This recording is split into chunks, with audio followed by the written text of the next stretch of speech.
দেখো, আচ্ছা তোমরা প্রভুপাদের গীতা পড়ার আগে কে কে গীতা পড়েছিলে? কে কে অন্য গীতা পাঠ করেছিলে তোমরা?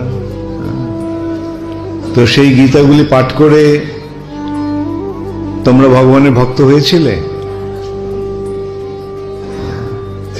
কিন্তু প্রভুপাদের গীতা পাঠ করে কে কে ভগবত ভক্ত হয়েছ?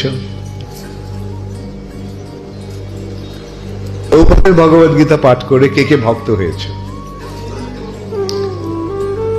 ওকে, ভেরি গুড।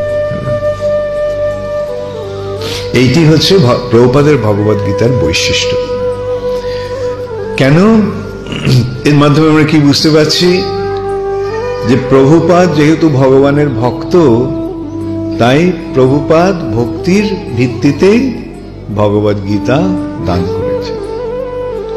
আর যারা ভগবত ভক্ত নয়, তারা যে ভগবত গীতার অনুবাদ করেছে, ইয়ে করেছে, তাতে কোনো কাজ হয়নি, তাই না? কি সর্বভাবে গীতা অনেক বিক্রি হচ্ছে, যেমন গীতা প্রেসে কত কত গীতা সস্তা দামে বিক্রি করছে, আর তারপরে কত বাংলা গীতা আছে, লোকেরা বলে আমি এই গীতা পড়েছি, ওই গীতা পড়েছি,